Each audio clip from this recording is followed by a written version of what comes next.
You guys can see the screen. Here we are. Good morning. Lesson 2 of overview of Tanya. So last week we gave a introduction to the book of Tanya, written by the Rabbi Shneur Zalman of Liadi, the first Rebbe of Chabad 300 years ago. He wanted to help the masses by better understanding who we are, taking mainly out of the teaching of Kabbalah. As we said in the beginning, Kabbalah is teaching Kabbalah, teaching Torah is here to make us better people, to help us to become the best of me, the best of you. Anything that's fluff or drinking water and red strings and stuff like that, we don't do this in this class, and I don't have much patience for it. So if you came for the fluff, sorry. Torah means teaching, means lessons. Torah is here to give us guidance. It's the GPS of our soul. And in order to understand our soul, understand ourselves, we need to get a better look under the hood. What's going on? And Tanya is here to help us give us this direction. It is chapter by chapter. It's 53 chapters. We are holding chapter 42 with the class. But this next few weeks, what we're going to do is the overview, so you can jump in where we're holding we're going to go through the text, some of the text. Today and the next few weeks, as we do this overview, will be more on PowerPoint, less text, and we're going to go through through what we've done last week. We gave some of the definitions of Tanya. We're going to introduce some of the definitions of Tanya. Let me see here. 1 second. I don't see people here. You guys can still see me? Yes. Okay.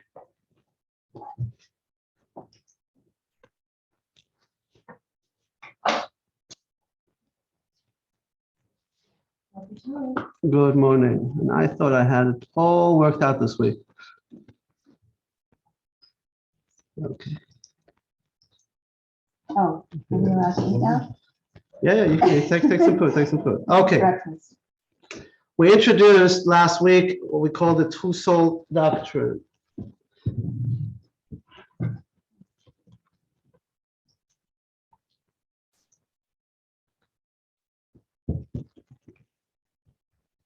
Well, good morning. Good morning. The Tusol Doctrine that every Jew, and by definition every human, as we said, sometimes Tanya was written from the master to his followers. So he many times says to the Jew. Don't get confused, Jew or non-Jew. Just we're talking about in general to all humanity. The two that we started last week introducing that we all have a soul and a body, but not only one soul. We rather have two souls, as it says in the verse. And the Shamot souls I have made. The first few slides going to be kind of an overview of what we did last week to get us up. The first soul. What's the name of the first soul? The animal soul. In Hebrew, nefesh habehamit. Second soul is the godly soul. The nefesh ho'elokis. Those who like Hebrew can write down those words, but it's not that important. What is the difference between the animal soul and the godly soul? The animal soul, we said, is animalistic in nature, meaning it's all about self-preservation, and it is the vitalizing soul, meaning it is the soul that animates the body. It is the life force. By definition, soul means a life force, something that energizes, that gives that gives life. Life to the body is the animal soul. Where is the animal soul actually? Where does it reside? It says it resides in the blood. It's in chapter 1 briefly. It's not important for today's discussion, but that's one reason we're not allowed to eat or drink blood as Jews. We have a prohibition. When we buy meat, we have to make sure the meat is properly slaughtered kosher, but it's a process of extracting all the blood out of the meat. So we're not allowed to drink blood from a human, not for sure, and as well not from animals. Another discussion. All right, we did the difference between the animal soul is selfish, godly soul on the other side is the opposite. It's altruistic. It is the animal soul embodied in the blood. Godly soul we introduced is the word neshama. Neshama comes from the word of breath. The God literally breathed his living soul, a part of himself, so to speak, in the human being. In chapter 2 has a beautiful introduction. In chapter 2, if you look in Tanya, it says that the godly soul in Hebrew is chelik elokah mima'al mamash. It's a godly soul that is a part of divinity. And then he used the word mamash. In Hebrew, mamash means exactly. He emphasized it's not just a nice concept, it's a godly soul, it's a piece of God, but mamash, meaning literally. We have a literally part of God inside of each of us. That's the definition that God created us in his image. So every creation, we know that we look at creation, how did God create the universe? And God created the universe via speech. Like in the beginning of Genesis, God says, let there be light, and there was light. The human soul, the godly soul, was created through his breath. Obviously, it's not physical, but it's more of an example, an analogy to give us better understanding the power of it. When I speak, it's external. When I breathe, it comes from the inside. That's one difference between a godly soul versus anything else that God created.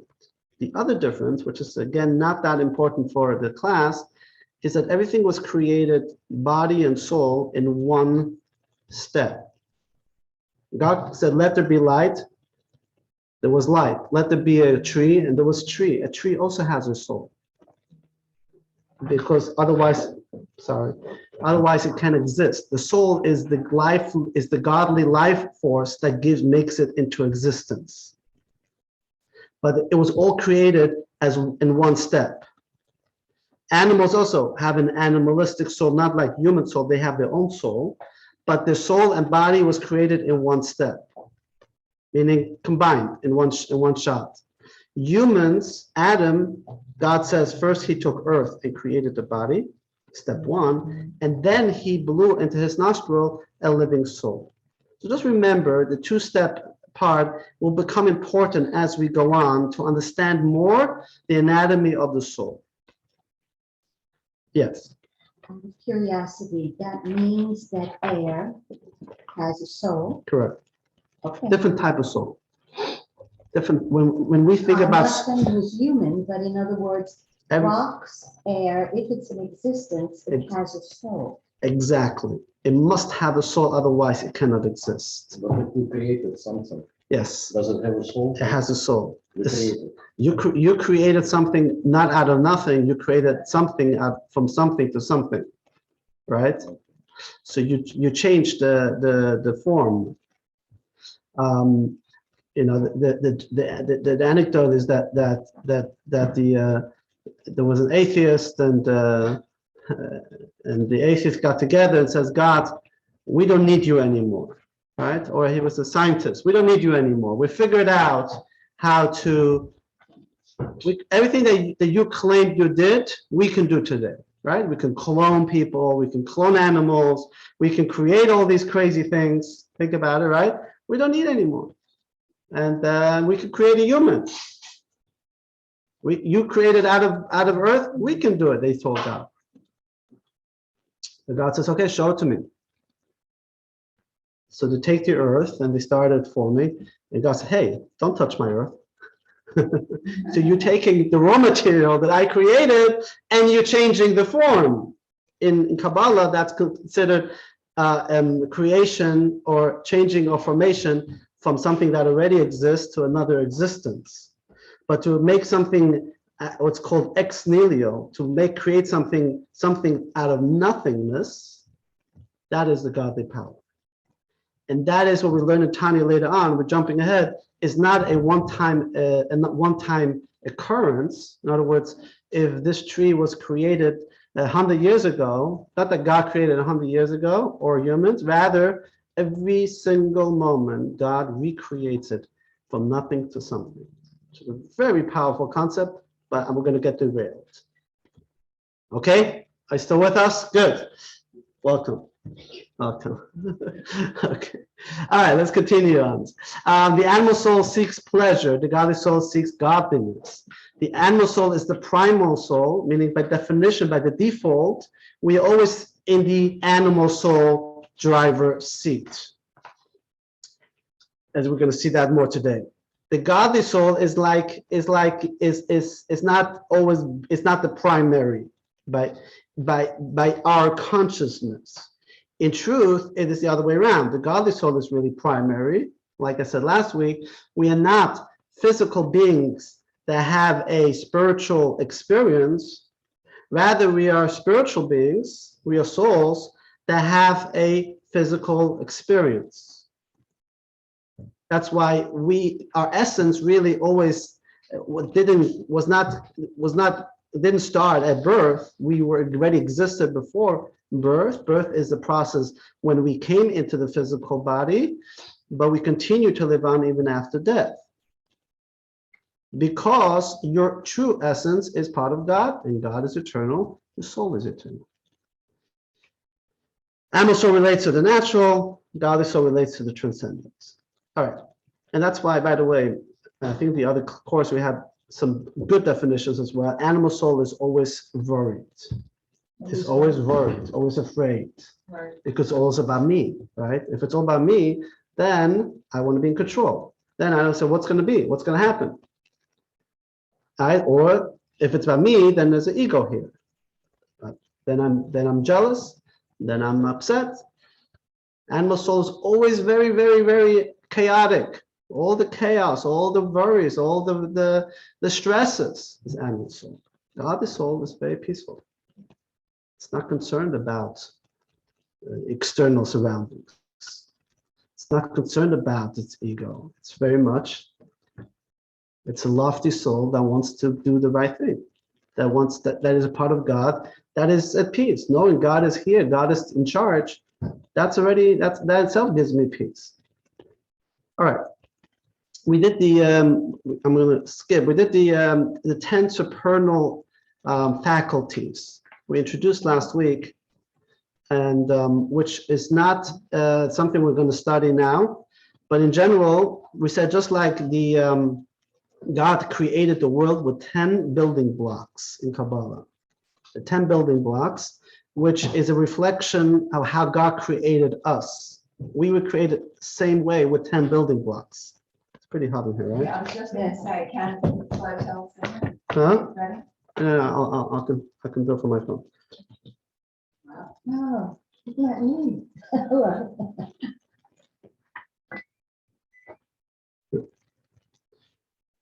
All right.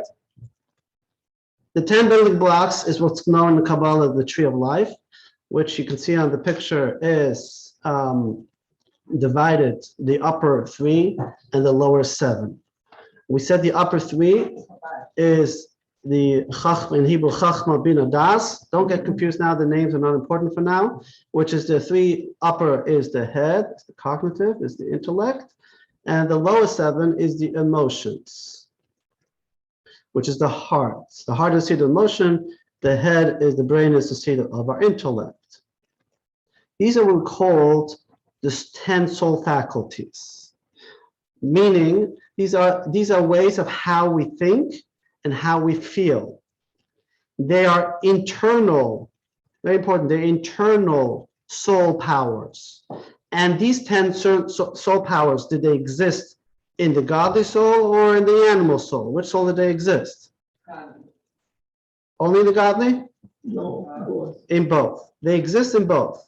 So there is the godly soul that thinks and feels, and there's the animal soul that thinks and feels. But the animal thinks selfishly, and the godly soul thinks selflessly. And then we introduced this is how the soul thinks and feels, but that's eternal. Then we introduce what we call the garments of the soul. You know, we say garments in Yiddish, shmatus, right? Shmatus. What do we call the internal organs in Yiddish? Anybody? Kishkas. The kishkas, very good, the kishkas, right? You know the shmata business. A lot of Jews were in the shmata business. What are the garments? Why is it called garments? Garments means the expression. How does my soul express itself? So just like I have garments, a garment is the way I express myself, right? I walk into a wedding with different garments, and I walk into a funeral, into a synagogue, into my professional career. And you know that garments help us how to express ourselves, right? It's an expression. However, we all know that they are just external. They're not truly me, they're just an expression. I can switch the garments very easy. Similar, that's why it's used the analogy of garments. And this is going to be very critical to understand for today's class. There are three ways how we express ourselves. What are the three garments? Thought, speech, and action. Okay? Thought, speech, and action. In other words, the soul powers, the 10 soul powers, they can only express themselves via the garments. Now, what are where do we find the kind of thoughts, words, and action that allow the godly soul to express itself? How does the godly soul express itself? In thought, speech, and action. So, for example, study Torah is thought, right? You're studying, you're meditating. That's your godly soul expressing itself in the garment of thought. Speech, prayer. Prayer, for example, or praising somebody, or praising Hashem, or giving somebody comfort. Now the godly soul express itself because the godly soul feels I want to express my love to God. That's internal, the will or the emotion, but I need my speech to actually articulate it. That's the garment. And in action, right? Lighting the candles, doing a mitzvah, giving tzedakah. All right. So this is in the godly soul. The same thing happens also in the animal soul. The animal soul also has it has the faculties and the garments. So this is all we did last week. We're going to quickly do this so just be all clear on the same page. We have faculties. Look at the screen. It's eternal. It's a character. It's self. It's the inside. It's what you want. The garments is external. It's behavior. It's not character. It's behavior. It's a self-expression. It's outside is what you do. This is actually the last one is really, really a simple but very important difference, right? What you want and what you do is a gap, right? I want to eat ice cream, right? That's my animal soul telling me I have a desire to eat ice cream. But that's not enough. I need to now go and actually eat the ice cream. That's my garments, my mouth and my hands to take out the ice cream and eat it. So the garment helps achieve my inner, what I want. The soul, the faculties of the soul, that cannot do things. It can only want things. I can think of ideas, right? I can think about how to build a house, but I need to actually use my hand and my thoughts, speech, and action to actually get it done. So this is the step one, step two. Why is that so important? We're going to see, because we're still introducing a lot of the definitions, and you might become more aware of yourself in this class, right? Oh, okay, now I understand a little bit why it's inner, there's outer, but how do I deal with the problems? How do I deal with the problems? This is what we're going to get to today. Let's jump a bit here. I'm going to just skip this slide. Okay. Oh, we gave that example last week, right? If I give you $1 million, I'll make a bet with you. I'll give you $1 million if you stop eating your favorite food for 1 year. Would you take the bet? Yeah, pretty. Most people will do that, right? Maybe Elon Musk won't do it. It's too little money for him. All right? But how about but how about if I tell you, I give you $1 million if you can for 1 year hate your favorite food, and at the end of the year I'm going to give you a lie detector. If you actually hate the food, $1 million. But if you don't hate your favorite food, you're going to give me $1 million. Would you take that challenge? Huh? Why No, not? although you could do it with conditioning. What's the difference between the two? One is eternal. One is eternal, hating my favorite food, and one is the garment, expression, external, eating.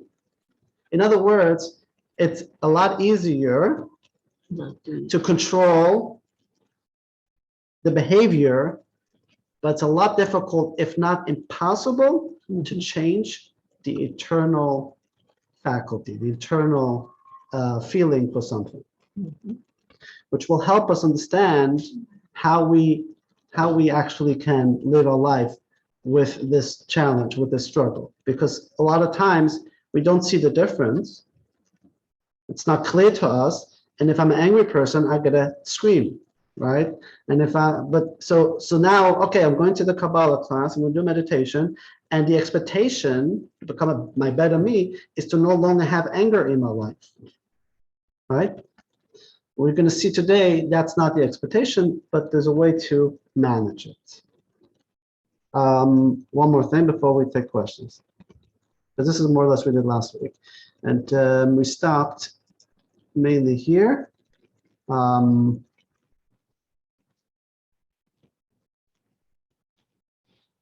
Yeah. Any questions connected to what we spoke? Yes. Is there a great in Judaism? Not a lot. Is there greater value put on being able to change the feeling as well as the action?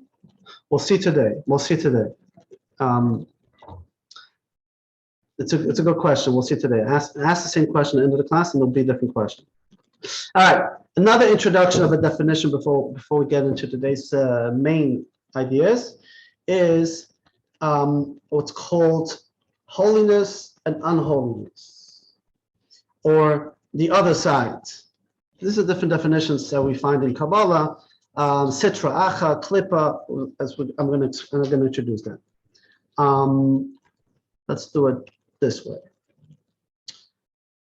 Everyone understands that studying Torah and prayer is godliness, right? And the other side is evil, right? It's very clear what is holiness and what is unholy. Murder is unholy, and Torah is holy. That's pretty simple. How about ice cream? How about ice cream? Is it holy or unholy? Neither. Huh? So I see its other side. but it doesn't say unholy, it says the other side. So in general, when we have in mystical teaching the other side, or in Aramaic terms, those who know, the definitions is Sitra Acha, the other side, is really anything that is not holy. By definition, is the other side. Now, which means that basically, just because it's not holy, it doesn't mean it's evil. Doesn't mean it's also completely unholy. We're going to see there's going to be basically three categories. There's going to be holy, there's going to be unholy, and there's going to be the gray area, what we call the mundane. All right? Okay, so here you see the word Sitra Acha, the other side. So now the question is, negotiating the gray area. Is my daily cup of coffee holy or unholy? Mundane. Hmm? Neither. It's mundane. It's mundane. It's correct. But when I drink coffee, can I upgrade my coffee to make it a holy experience? Yes or no? If you will pray before you drink. If I pray before I drink, right? Okay, good. If you pray before I drink, if I make the blessing. A lot of people say blessing, don't know what they're saying. I'm not sure if it becomes a holy experience. A blessing before we drink is a meditation. So what are we saying when we make a blessing? We're acknowledging that this cup of coffee is a blessing from God, right? And that nothing really belongs to us, that everything is a gift, life is a gift.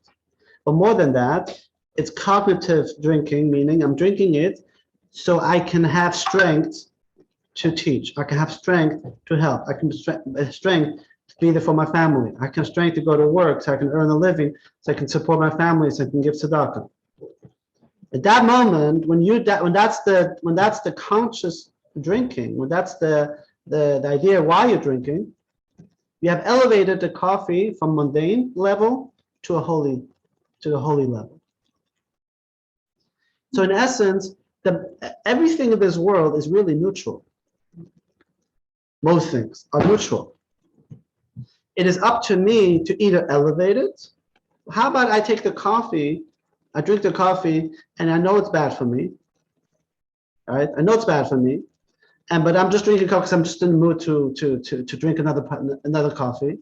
Another coffee is going to make me more energetic, and then I have more strength to hit somebody or curse somebody else, right? So now what I did was I have downgraded the coffee from the mundane, from the neutral into the unholy. And who cares? Who cares? Right. So you see, as we're going to learn, you know who cares? Your soul cares. Because who is navigating this fight? Who's the captain? Which GPS are we following? So the animal soul wants to take the coffee and use it for his anger, and the godly soul wants to take the coffee and drink it for something lofty.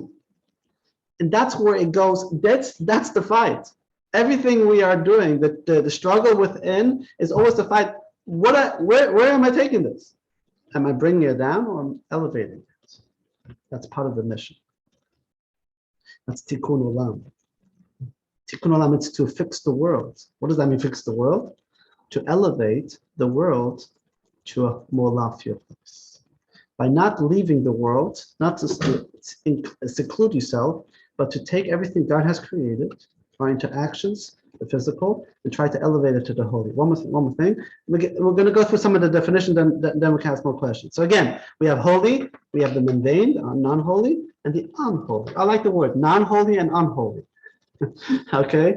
In Hebrew, Kedusha, holiness. The non-holy, the mundane, is called klipot noga, which we're not going to explain why it's called like this. And the three unclean klipot. Those who learn Tanya know exactly what that is, but for now, it's not that important. Holy is one way, non-holy can go both ways. But by definition, the other side, and we say the other side, is anything that is not on the holy column. So really, everything that is mundane is the other side, sitra acha, but it's still non-holy. We can either bring it into the unholy, keep it in the unholy, or drag it down to the unholy, or bring it into the holy column. Okay. Neutral non-holiness. Okay, here are some examples. Okay, nuclear energy. All right. It's neutral non-holiness, meaning I can take it and energize a whole city, or I can take it, God forbid, and destroy the world. Mm-hmm. Automobiles, vacation, it's all, what is the consciousness of it? Is my vacation just to splurge and show off everybody on Facebook that I have the $1 million, I can go anywhere and I'm the big macher, right? Or I'm taking a rest because I need to have strength to come back, have clarity, to be better there for my family, for my community. Same thing with a car. For sure, the nature that God created. Correct. Excuse me, Yes. could you lower the air? I'm freezing. Okay, yes. Thank you. That's coming from your animal soul or godly soul? The animal soul. The animal soul is freezing. We will we'll lower it. I hope. Thank you. I'm going to make the fan was on high. So make the fan on low. Any other questions? Yeah, what was the Hebrew again for holy and for unholy versus klipot? I'll give you the easier definition in Hebrew, not the one we used on the screen. And that is Kedusha, like Kaddish. It's not working. Okay, I just shot this one, keep this one on. How's that? Okay. Kaddish, Kedusha means holiness. Kaddish to say Kaddish actually means to elevate the soul. And the other side is called Sitra Acha. If you have the booklet, it will be in the booklet. All right. Oh, it's not in the book. Last week's book, it was in, right? Correct. Not this Yes. year. Oh, last It was last week's book. Still have last week's book? Yes. Okay. That's- Okay. You know, here on the screen, you have it again. So let's talk for a moment about the three utterly unclean klipot. Okay.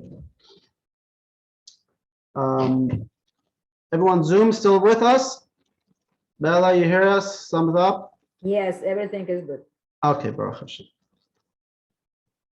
is it KLE instead of KEL? Doesn't matter. But the idea is this. Within the mundane realm, we have what is permissible and what is forbidden. So the Torah is our guide, right? A manual. It's the manual for life. Why is the Torah a manual for life, by the way? That's important to understand. Why is the Torah a manual for life? Torah, I thought, is a book of commandments, right? 10 commandments, 613 commandments, book of stories, tells us stories of the creation of our forefathers, the Exodus and Moses. Where do we get the manual for life idea? In a sense, it was written 3,000 years ago. We're in 2022. So, number one, on more a very simple answer, it's God's instruction to the Jews and to the non-Jews in the 7 Noahide laws, for example. So God gives us, God's words are eternal. So just like God gave us commandments back then, it's still applicable today. But it's still very much a to-do book. How to eat, how to sleep, who to marry, who to how we circumcise, and how we have bar mitzvahs, a wedding, and all that. Okay, why is that a manual? That's like again, that's like a book of laws, how to conduct myself. In essence, it's much, much, much deeper than that. So now, a quote from the Zohar. It says, when God created the world, and I say it verbatim. I just said it because I know it. It's again, you don't have to write it down. Estako baraisa ubara alma. God says, I looked into my Torah and I created the world. I looked into my Torah and I created the world. If you start reading the Torah, the world was created before the Torah was given. So how does God look at the Torah when the Torah wasn't given yet? Good question. Good question. Okay. Because God explains, the Zohar says, Torah is the blueprint of creation. The Torah that we read, the Torah scroll, what's the first letter? What's the first word? Bereshit, in the beginning. What's the first letter? The letter Bet. What's the first Hebrew letter in the alphabet? The Aleph. If the letters, the Hebrew language is God's language, Lashon HaKodesh, the holy tongue. It's not just the God's language, it's the building block of creation. God created the world with the combinations of the Hebrew letters. So why does the Torah begin with the letter Bet? Why doesn't it begin with the letter Aleph? Because the Bet of the Torah is the external layer of Torah. It's the second layer. There is a deeper layer, the Aleph layer, mainly in the teaching of mysticism. Kabbalah gave us the insight. Behind everything, it's like a body and soul. So the Torah is the blueprint of creation. The laws and the stories is just an expression of the blueprint of how the universe functions. Meaning, if I want to understand how the world functions, just like a building, if I want to understand how the building functions, I look into the blueprint. We need to look into the Torah deeper. We need to understand there's do's and don'ts because there's energy behind that, there's souls behind that. Then, now understanding manual for life, it's actually the DNA of life. It's the DNA of the universe. And that's why people are so fascinating, because as we get a glimpse through the teachings, we get to see, now I understand. Now I know the direction. And the reason why we are so conflicted and so crazy, and the world is so crazy, is because we have gone the other direction. If we just incorporate more Torah, then we will have follow the instructions. If you follow the instructions, things there's a path, there's a mission, there's a sequence of things. So same thing with the soul. So if I need to, then I need to see what does the Torah say about my soul. So example on the screen, right? We have laws of kosher. What are the laws of kosher? Why God gave us laws that I can eat from a cow, but I can't eat from a pig? Okay, is that maybe a sanitary, health? No, it's nothing to do with that. It has to do because God has given us laws. What is God, who is the creator of our soul, understands what is good for our soul, and what is not good for our soul. So it's a soul diet. When we want to discuss kosher, then we can get more into that discussion. But the point is, it says in Hebrew, mutar, it's permissible to eat beef, for example, and asur means forbidden, right? Pork is forbidden. But in Hebrew, the word permissible, asur, also means, mutar means unbound. Why is it unbound? Because what is a cow holy or not holy? What is a cow? Holy cow. What is a cow, huh? Non-holy. Is it non-holy? It's neither. It's unholy. It's unholy, right? Or it's non-holy, right? Non-holy. It is sitra achatz, the other side, meaning it's mundane. It's unbound. Mutar means unbound, meaning I have the ability to elevate it, to make it something holy. So if I eat a piece of meat at my Shabbat table, right, and invite guests or share, then I took the meat and I elevated to something holiness. So why is the pig unholy? We're not going into the why, but rather the instruction is that pig is unholy. Why? Take it for Meaning, granted. why? It's asur, meaning it's tied down. There are things in this world that are off limits, that are not things that I can elevate. They are in the realm of unholiness. For example, eating pork. Why the pork? That's another discussion. Okay, but I look in the Torah, and Torah says eating pork is something that I cannot elevate in the realm of holiness. So what is my interaction? Rejection. Stay away from it. What is my interaction with a cow? You can elevate it. You know, this is one example. Think about forbidden money, right? What's forbidden money? Dark money, non-kosher money, right? So is it mutar or is it asur? What's the energy in it right now? Is it non-holy or is it unholy? What is it? None. Huh? It's on or non-holy? None. It can be elevated or not? It can. How? Doing better. No. See, that's exactly the point. People think, okay, it's unholy money, it's illegal money. You know, I'll give us some nice check to the shul, and we'll washing the money, right? It's money laundering, right? We're washing the money, and it becomes holy. I'm elevating it. I'm building the shul with it. No, it's like pig. It's like pork. It's like pork. You cannot. What's your approach? Stay away from it. Yeah, just an example. It's another good example, right? We need to know which realm is what I'm interacting. Where is it in or where is it not? How do I know? We have a Torah. There's laws in Torah. And we're going to come to the next Tuesday for the civil class, for example. You'll just see how Torah is very, very, very clear gives us very guidance how to interact in the world, right? Can I steal my neighbor's fruits that fall off the tree into my property, or can I take his Wi-Fi? Can I park my car in his driveway? Yes or no? It's not so simple. If he's not there, he doesn't even use it. He's a snowbird. There's guidelines to these things. Why? Because we have to ask, no, is it asur or is it mutar? Is it unholy or is it non-holy? The question is always not what I want, but what's the right thing to do. Yeah. All right.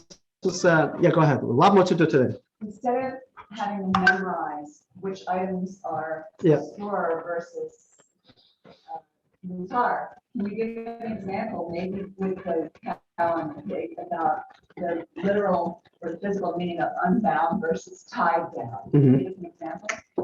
And then we can look at something and go, oh, that's tied down, that's unbound. Sure. I gave the example of forbidden money. Forbidden money is tied down money, meaning it's not your job to you cannot unbound, you cannot. I mean, What? literally unbound versus tied down, literally. The legal word unbound means I can use it. I can elevate it. It's mundane, right? So if this cup is unbound, I can. But that doesn't relate somehow to the physical objects? No, Not at all? unless there's pork in here. No, but there's no literal tied down or spiritual tied down versus an unbound. No. Okay. All right. Let's move on to this is kind of where we left off last week. We didn't do the last part, so now we are in the next part. So we talked about two souls, the animal soul and godly soul. This is the reason why we have a conflict, why we're so conflicted, because we have two souls inside of us, two forces, right? The animal soul wants to be selfish, and the godly soul wants to be selfless. So who wins? Who wins? So this is just we have this in our matriarch Rivka, right? So Rivka has no children for many years, and then she goes to pray, and God listens to her, and she becomes pregnant, and she walks, and she has this sensation when she walks by a house of worship. There's a kick, and then she walks by a house of immorality or idolatry. There's another kick, and she goes to the rabbi at the time, who was Shem, was son of Noah, and he asks, what's going on? And he says, right, the might will pass from one nation to the other, meaning basically you have two nations within you, because she had twins, right? She had twins. She had Jacob and Esau, right? Jacob represents the godly soul, and Esau represents the animal soul. Just the analogy again. So you see a story, you just read the story, but here is a teaching of the definition of who we are. So who's the winner? And those two forces, they fight. It's a fight. It's a fighting to control the city. Each side wants complete domination. It's not a fight where they are willing to compromise. The godly soul and the animal soul are not willing to compromise. It is rather who is in complete control over the city. Who's the city? You. All right. So who's the winner? And the winner is, who's the winner? Victory Day, right? Who's the winner? The winner is, it depends who you are. And here we get introduced to three categories of people. This is very, very important. We have a person who's called a tzaddik. Okay? Who is the tzaddik? A tzaddik is a person, his or her behavior is naturally perfect. Meaning, do they have an animal soul or do they have a godly soul? Huh? They still have an animal soul? They still have an animal soul. However, who's in charge? The godly soul. Okay, the godly soul. Actually, that's wrong. That's wrong. The tzaddik is a person who worked on themselves and actually got rid of the animal soul completely. They don't have to eat anymore. Their eating is completely now taken over by the godly soul. You can ask, how's your life? Oh, physically. vegetarian. Now, within the animal soul, it's a split. There's called the natural soul and the animal soul. But the animal soul part, the selfish part, he or she eradicated that soul. So in other words, a tzaddik only has a godly soul, and his behavior is perfect, right? Does the tzaddik experience inner conflict? Yes or no? No, No longer. no longer. Okay, good. No inner conflicts. Anybody here tzaddik? No, but isn't there some commentary somewhere about how more tzaddikim are female? Yes, definitely true. That's definitely true. More, the souls of a woman are much more elevated, and much from a higher level. That's why there's different mitzvot for them. For another conversation. And by the way, for the feminine definition of a tzaddik is a tzaddikus. All right, this is the winner. This is the tzaddik. On the other side, right? The loser. Who's the loser? The loser is what we call a rasha. What's a rasha? A rasha is a person who the animal soul has taken charge. Do they have a godly soul? Mhm. They do have a godly soul, but the godly soul is completely suppressed. Meaning that 24/7, the animal soul is in full control, not only inside, but also on the outside, in thought, speech, and action. What the Russia sounds so good. Hmm? What the Russia is so good.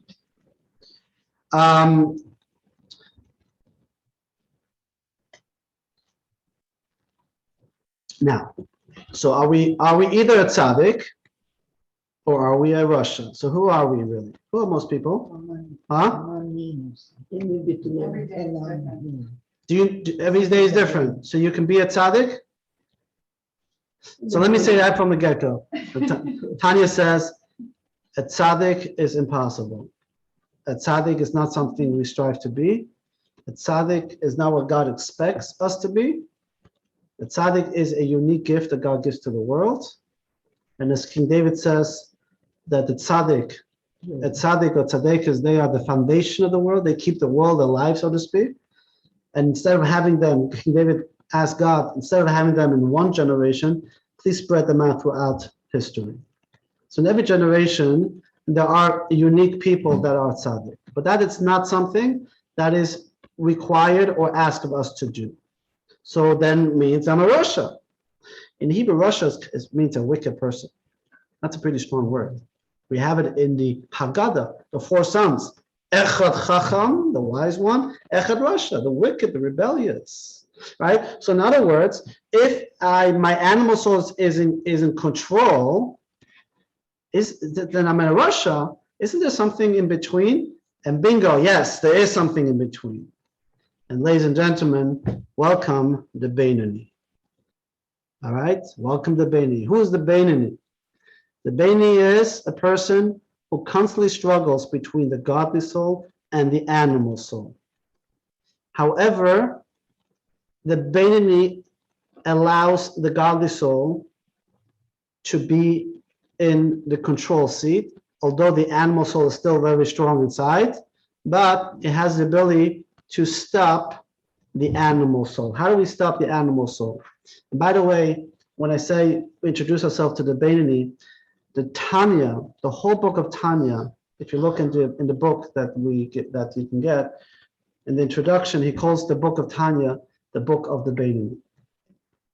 Our job is to strive to live a life of a Beinoni. So the word Beinoni means really in Hebrew, the intermediary. Is that right? Into somebody who is right, someone who's in between, the in-betweener. And why that's going to be important is it's going to help us because still we didn't really get to how to deal with the issues. We've added giving you a lot of definitions, but that will help us understand. First of all, God does not expect me to be a tzaddik. That in itself is a huge lift of a burden. Why do I have impulses? Why do I have negative thoughts? Why can't I just be perfect? Why can't I just be holy? Why when I meditate and I feel so good, and then a day later I'm back? Well, because you're not a tzaddik. Stop expecting to be a tzaddik. And most times our negative emotions, our depressions and sadness comes from expectations, wrong expectations. So first of all, we need to know, stop, don't fool yourself that you're a tzaddik or you can be a tzaddik. Yeah. All right, now, but this is now we're going to give you today the first practical application, the first tool, how you can help overcome your inner struggles. And this really goes to the concept of, again, going back between the inner faculties and the outside, the garments. Why is that so important? Because, and this is the instructions to the Beinoni. The Beinoni has something, and every human being has that, has a gift that God has given us, a natural gift. And that is called the power of control. Control powers. Where does the control power come from? And here comes another revolutionary idea in Tanya. Does the heart, does the emotions govern the brain, the intellect, or does the intellect govern the emotions? Which one is more powerful? Let me ask you, which one is more powerful? Heart, emotions, or intellect? Intellect? Anybody else? Huh? Intellect? So I think the heart, but where does the will live? Okay, good question. But emotions, right? So a lot of people, right? They feel that their life is governed more by the emotions than their intellect, right? Yeah, you can say maybe intellect is more powerful, but do you put it to play? And sometimes say, what can I do? My heart just ran with that and took over control of me. Mm-hmm. Well, by organically, we're created with a brain, with a mind that has the ability to control the heart. Moyach shalit al halev. The brain controls the heart, not the other way around. If you live a life the other way around, it's unhealthy. Now, that doesn't mean that I need to stifle my emotions. But what that means is that I can have an inner conflict. I can have my animal soul being upset about something, but my mind has the ability to control the expression, how I express it. All right? So again, the eternal versus the garments. So what is a Beinoni? What is the job of a Beinoni? The job that Tanya says, go to work on it. Try to work to be a person who can stop the flow from faculties to garments. You cannot expect not to have your animal soul internal faculties. That's who you are. But you could control your garments. You could control your behavior. You could control what you do. You cannot really control what you want, but you control what you do. And that is, if somebody who is inside faculties is like a Rasha, on the outside, he can actually act like a tzaddik. A tzaddik always acts perfectly, right? But a tzaddik acts perfectly inside and outside. A Rasha acts inside and outside with the animal soul. A Beinoni is a person who on the inside is like a Rasha in a sense, but on the outside is like a tzaddik.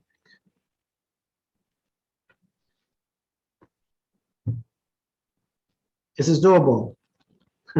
Together with your partner, try to determine if reaching the level of Beinoni is attainable or not. Is it doable or not? Yes or no? Yes. It's a lot easier than saying become a tzaddik. Now, in Tanya, he says it's not all or nothing. It's not like every moment I need to be on that level. It is literally a day-to-day activity. It's a life job. Meaning that every moment I have a choice. Am I acting like a Beinoni or am I acting like a Rasha? And just because I acted like a Russian in the morning, I had an outburst and I yelled and screamed at somebody, right? That doesn't mean that I can't be a Baini in the afternoon. Okay, and we introduced mind rules of the heart, right? You can be a Baini. No need to change your insides. Rather, just control our outsides. Impulse control is innate. It's part of who you are. And Baini has same identity as a Russia inside. Tanya subtitled the book of the Baini. So being a Baini is attainable. Question for discussion. We have the ability to control our words and our deeds. Do we actually have the power to control our thoughts? Okay, what time is it? All right. We got to stop. It's getting too much. We'll move on to that topic next week. And that now we're getting a little bit more into the garments.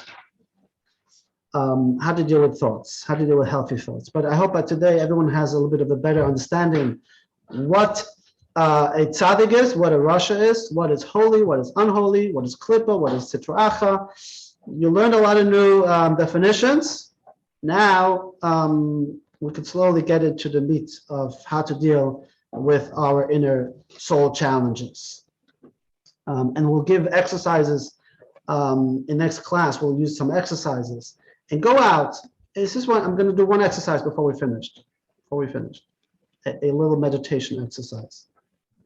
And this is thoughts, power of thoughts. Is thought a garment or a soul power? Action is a garment or soul power? Action is a garment. A garment, right? Expression. Speech is an expression or internal? Which one is it? Expression. How about thoughts? Thoughts, no. Internal or external? It's internal. Internal. But didn't we say earlier in the garments that thought is part of the garments? Yeah. Yes, So how's that? Why is that? because you have an expression of thought. What does that mean, have an expression of thoughts? It goes into action. But can there be thoughts that don't go into action? Yes. it can be Yes. thought. So then a thought that goes into action is a garment. A thought that does not go into action is not a garment. Is that what he's saying? Is an internal power. Mhm. So let me explain it. Let me explain the way Tanya explains it. And this is the next slide, really. There is something called impulsive thoughts and willful thoughts. Example, using on a computer, right? And something pops up on your computer, on your screen. Something that's inappropriate. Mhm. Did you bring it up? No, you didn't bring it up. It popped up. Mhm. Now you have a choice. What's a choice? Either you exit or you click on it, Mhm. right? So and it's your choice. Same thing is with impulse thoughts. I can have an impulse thought of anger, right? From the animal soul, right? Mhm. An impulse of anger. You see somebody you really don't like, your brain starts to boil, right? Or you hear about somebody that did something really bad to you, and your brain starts to boil, right? That's an impulse thought. A tzaddik, does a tzaddik get angry in their brain? No. No. A tzaddik will not have a negative thought, only has lofty, holy thoughts, never get angry. But you're getting angry right now, right? Automatically, that's an impulse. Now, what's the next step? What's the next step? What to do? You start to cook on this impulse. You start thinking about it. You're debating. Oh, right, and you're starting to now expand on the impulse. So basically, here's the difference. Impulse thoughts is part of your faculty of your animal soul, meaning it's who you are. That I cannot change, really. You're going to have that, unless you're a tzaddik. Mhm. But I can see my enemy, and I go, oh, and say, you know what? Let me not elaborate. Let me not get angry on it. I can control my thoughts not to be angry. I can control my thoughts, saying, why would I let that person live in my brain?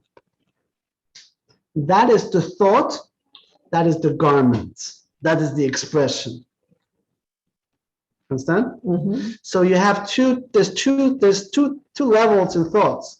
There's the impulsive thoughts, which is the internal, that I cannot change. And then there is the willful thoughts, how I elaborate on something, how I express, that is the garment.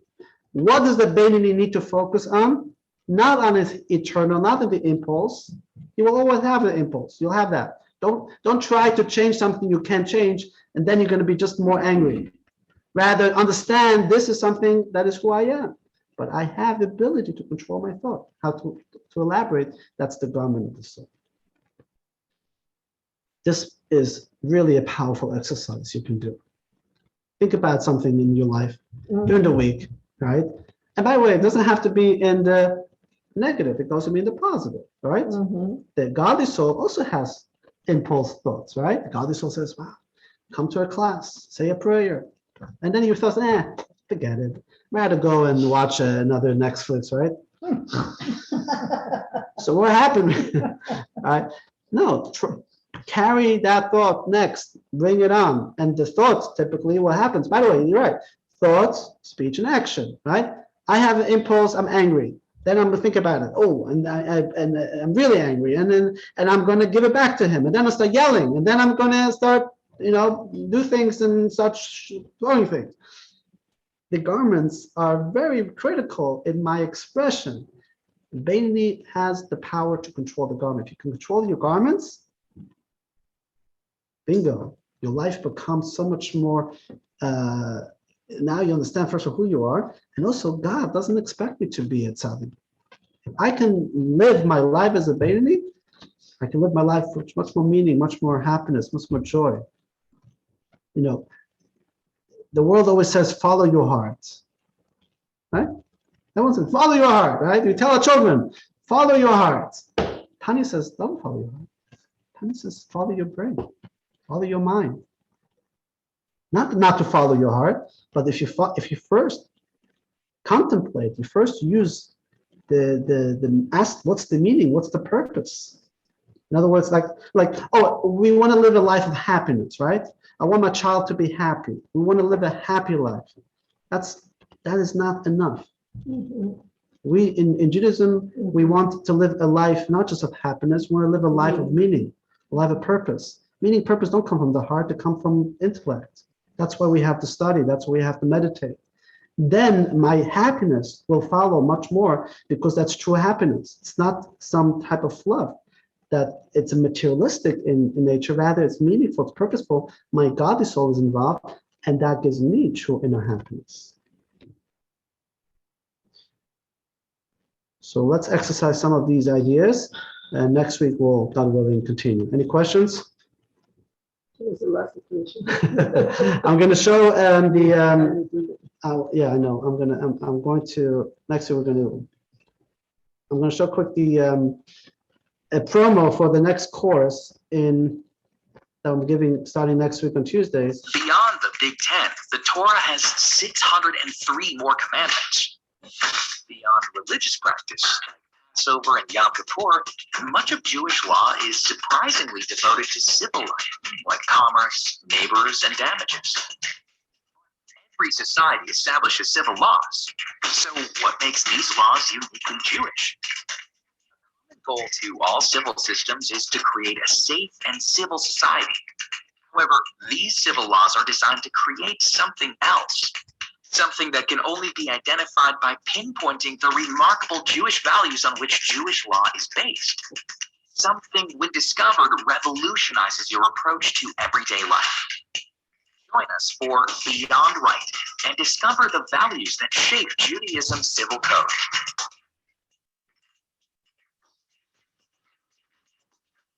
Okay. The course that begins next week on Tuesday on civil law is actually the bet of the Torah, in a sense. Like, what does civil law have to do with me? I'm not a lawyer, I'm not a judge, who cares, right? But if we understand that Jewish civil law comes first of all with Jewish values. What are Jewish values? but understanding Jewish values on its core. We're going to explore. We're going to show the outside. These are the cases that are discussed. We're going to bring modern cases. For example, like I said earlier, can I use my neighbor's Wi-Fi if without him knowing, without asking, right? He has open You Wi-Fi. cannot, you don't What? have a password. No, if there's no password, let's say there's no password, right? Or you know the password, whatever it is. Without his knowledge, can you use your neighbor's Wi-Fi? What does civil law say about this? What does Torah law say? Torah law, there's no internet in Torah. But remember, blueprint of creation. That means internet also exists in Torah. How so? Where? That's the course. We're gonna uncover things and then see things that, oh, now I can connect these three dots. And then every experience is not a question rather for my animal soul, but my godly soul wants to know, what can I do, what I cannot do? And it's not as mystical as our Tanya class, it's different, but it's a great opportunity. If you want to sign up and come for the first class, check it out next week on Tuesday. Also, Rivka's giving her women's class tomorrow, her Torah book club, 10:30. And next week Thursday, the 19th of May, is Lag BaOmer, which celebrates the day of mysticism, the day of the Zohar. The author of the Zohar passed away on that day, and he asked that everyone should get together and celebrate. We're going to have a barbecue on the beach, on Minnesota Beach, and it's going to be a joyful event. If those who want to use want to do the virtual reality tour on the temple, we'll set it up for you guys here. Just let us know. Anybody on Zoom have more questions? All right, so go work. Think about what we learned today. Anybody here on Zoom that did not get my emails, I'm sending out emails with the PDFs. If you did not get it, let me know. I'll be happy to send it to you. Make it a meaningful and a happy week. Thank you. Thank you. Thank you, everybody. Thank you, Rabbi. Thank you very much. Amazing lesson. Thank you. Oh, Alex and Rita, they came late. And Beth and Maya, missed you earlier. Great, see you. Thank you.